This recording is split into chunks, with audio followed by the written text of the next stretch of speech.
so what we have here is a tennis ball on Mars, and the acceleration due to gravity in Mars is 0.379 times g.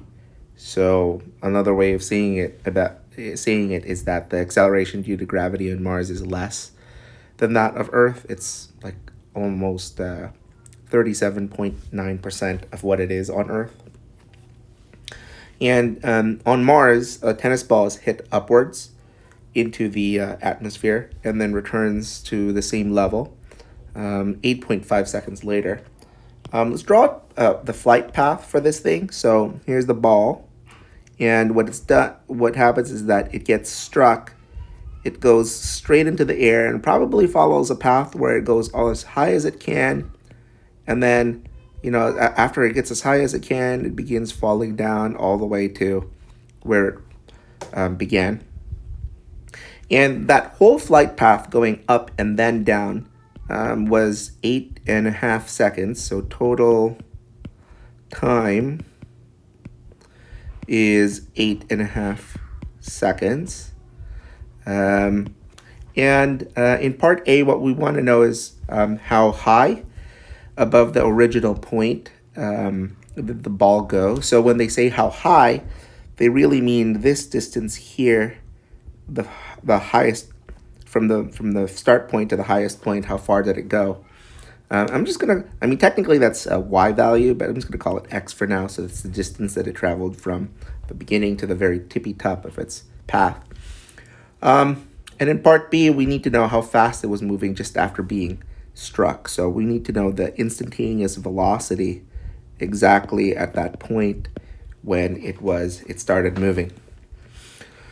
All right, now in order to do this problem, I think what we need to do is establish a few things. First, logically speaking, one thing that we should be able to figure out is that the time that it takes to go from the very beginning to the very top, which is basically from the time that it takes from this start point to the very top, should be exactly the same time as it takes to get from the very top all the way back down to the very bottom.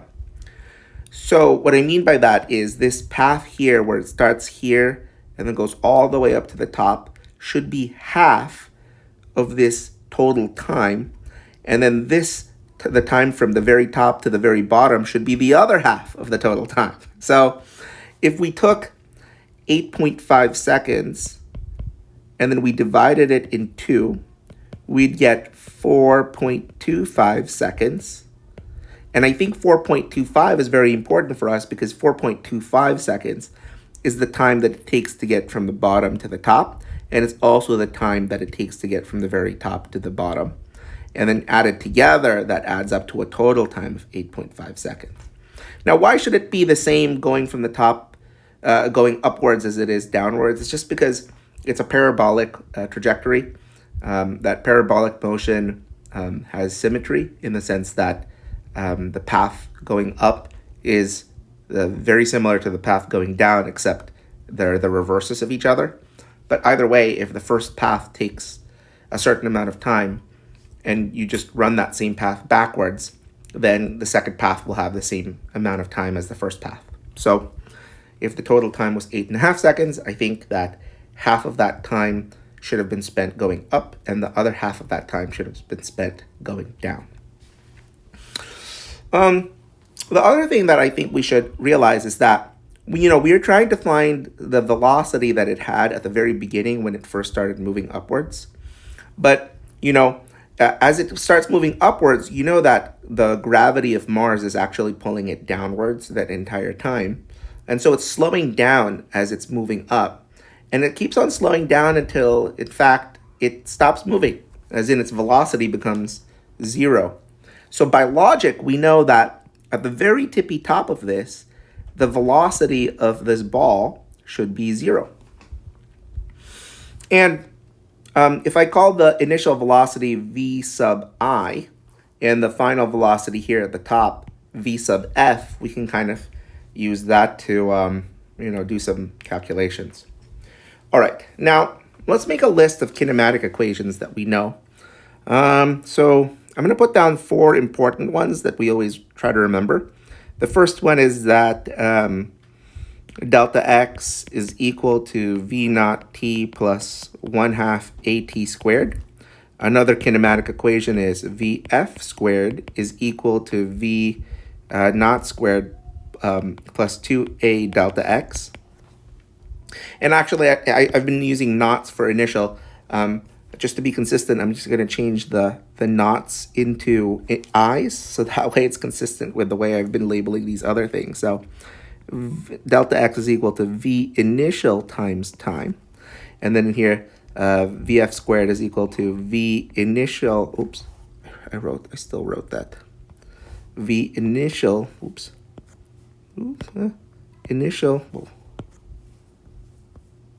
initial squared plus 2a delta x.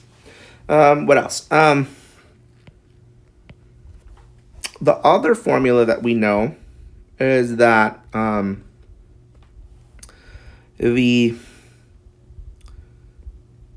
distance traveled, the delta x, is equal to the average velocity during that time frame, so v initial plus v final divided by 2 times the time elapsed. We also know that the final velocity is actually equal to the initial velocity. Oops, I want to write that a little better. Initial velocity plus the acceleration times time. All right, so you have those 4 equations there. And you kind of pick and choose which ones are most appropriate to use in any given situation. What we know here is, if we kind of just are making a list of things that we know, if I'm just thinking about the path going from the bottom to the top, so that path there, along that path, what we know is, our velocity final along that path. Our final velocity is 0 meters per second because it stops moving at the very top. Our initial velocity, we have no idea. We actually would like to find that. The delta x in there, so the height that's traveled, we don't know that, and we actually would like to know that. So we're not knowing a lot of things here.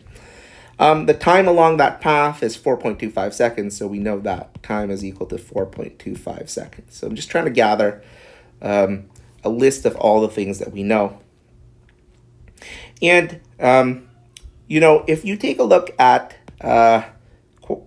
equation 3, that has something that we'd want to know, but it also has something else we would want to know.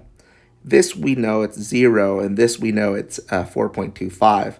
So if this equation has 2 unknowns, that's not good. We'd prefer, if we're going to use algebra to solve this, to be using an equation that has only 1 unknown and the rest of the variables we do know. And if I look at, let's say, this equation here, we don't know this, we don't know this, we know time, we know acceleration because it's actually this here, and then we know this, but we don't know this and we don't know this, so that's not good. And then in here we don't know this, and then we don't know this, we know everything else, but 2 unknowns is not helpful for us. So this is no good, this is no good, this is no good. And now I'm very intrigued by this. Let's see. Do we know our final velocity? Yes, it's 0. This one in here, we don't know this. We want to find this. And then this one, we do know it's acceleration, so this kind of tells us what our acceleration is. And then time, we do know it's 4.25 seconds. So we know this, we know this, we know this. This is the only one we don't know. So I think this is very, very useful for us to make a beginning equation with. All right, let's plug it in with what we know. Let's just make some notes here. This VF here, that's going to be 0 meters per second. The V initial, we need to know this, so I'm just going to keep it around. The acceleration here is technically 0.379 times g, where g is the acceleration on Earth due to Earth's gravity. That g number is known to be 9.8 meters per second squared. So basically this acceleration on Mars is 0.379 multiplied against the acceleration on Earth of g, which is 9.8. So that'll give us our acceleration on Mars. And our time here is going to be 4.25. So it looks like it is possible for us to solve for our initial velocity using this formula here. Let me just put it into equation form so that way we could work with it. So now let's give myself some space. Okay, so we know here that v sub f, as in our final velocity, is 0. And it's going to be equal to our velocity initial. I'll just call that v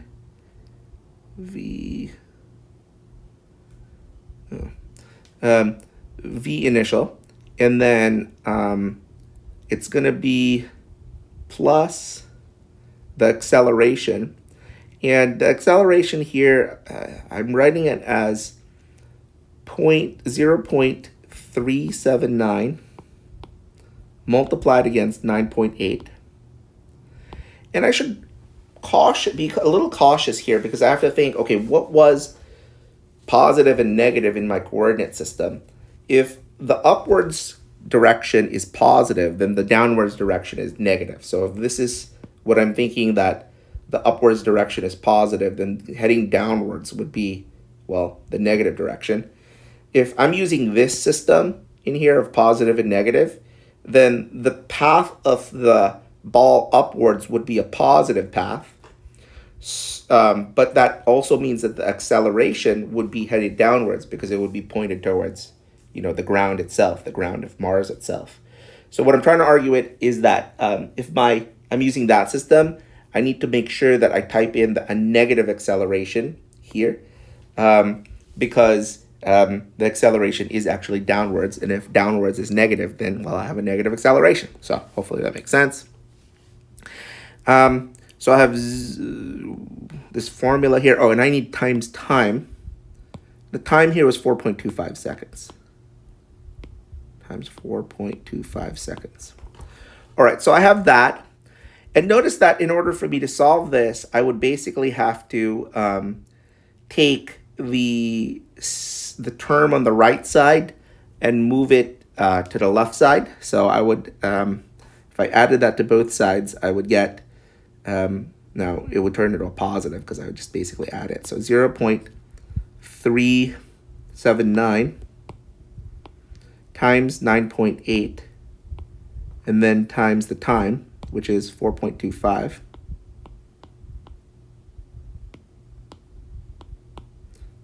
Is equal to the velocity initial. And the velocity initial then would be 15.785. Maybe we can round that to 15.79. So let me write this down. The velocity initial is 15.79 meters per second. That means that here, when it was first struck and started moving, it was moving at a speed of 15.79 meters per second. And technically, that's the answer for part B. How fast was it moving just after being hit? The answer is it was moving at 15.79 meters per second just after it was being hit. Now, so we've accidentally answered part B first. Let's go back to part A. How high above the original point did the ball go? Now, how high it went is related to this delta x here. If we could calculate the distance that it travels during its path from the beginning to where it ends here, then we would be able to figure out how high it goes. It might be possible to actually use this formula here. Let's analyze it. So the time here to go from the very bottom to the very top was, as we know, 4.25 seconds. We now know we always knew our final velocity, which was 0 meters per second, because at the very top of its path, it should be moving at 0 meters per second. And we just found out what our initial velocity is. It's 15.79 meters per second. So if we put those three numbers there, you'll get delta x, which is basically the how high it goes up. Okay, so let's try to put those numbers together. That would be 15.79 plus the 0, and then divided by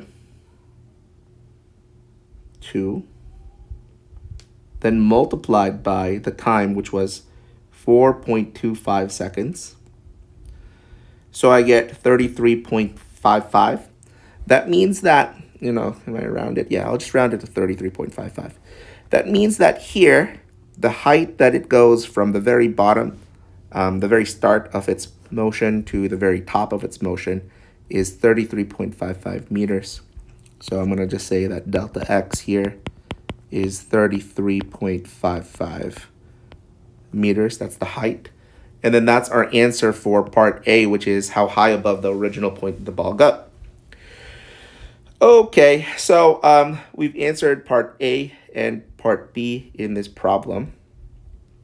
In part C, we need to sketch graphs of the ball's vertical position, vertical velocity, and vertical acceleration as functions of time. Okay, so let's think about this. Technically, the acceleration function is easy. The acceleration function was just always the 0.379 times 9.8 and then make it negative. So whatever that is, that's the acceleration function. And it doesn't even matter what time frame you're looking at. So the function a of t was always going to give you this old number here, okay? So yeah, no matter what time frame you're looking at, this is going to always be the acceleration.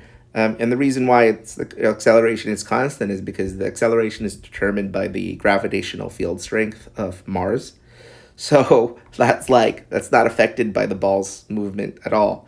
So it is what it is. That's how hard Mars pulls things downwards to its surface. That's its acceleration.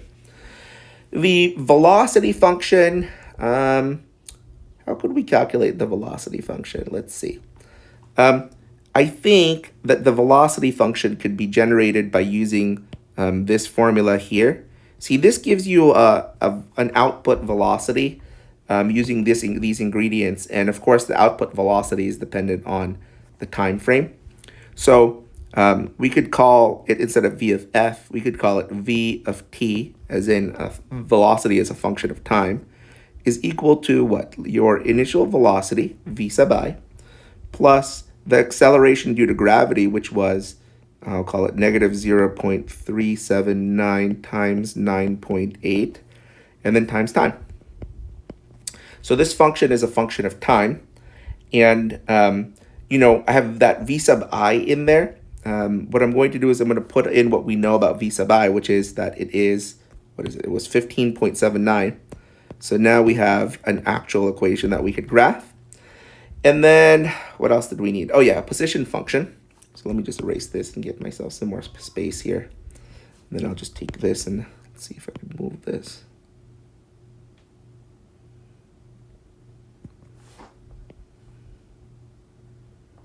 Okay, so now we're trying to do a position function. And the position function should be something like x of t. It gives you the position at any given time.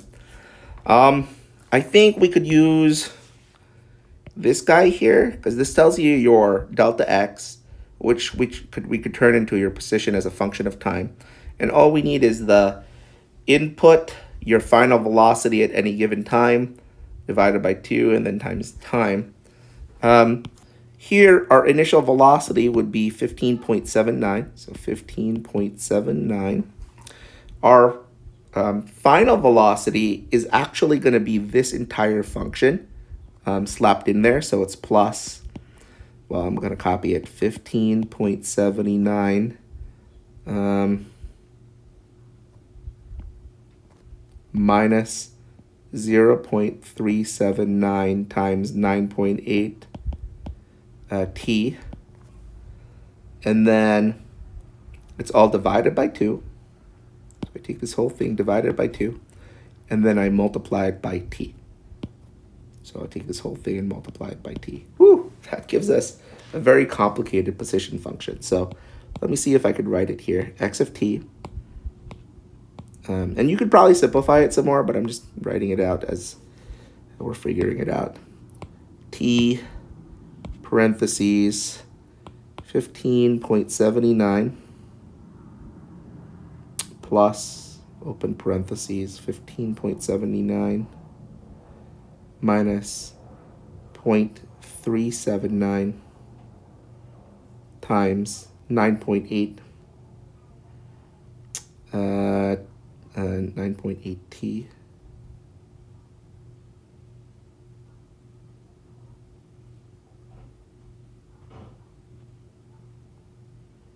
close the parentheses there and close the outer parentheses,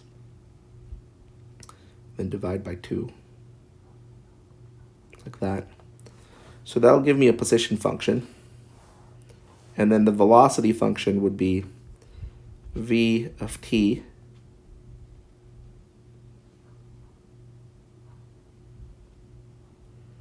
is equal to 15.79 minus 0.379 times 9.8 t. And my acceleration function is some sort of constant, some negative number constant, because it's always a negative acceleration. It's always pointed downwards. Negative 0.379 times 9.8. Okay, so those are the graphs that I have for those three functions there. And then I think that's the end of the problem.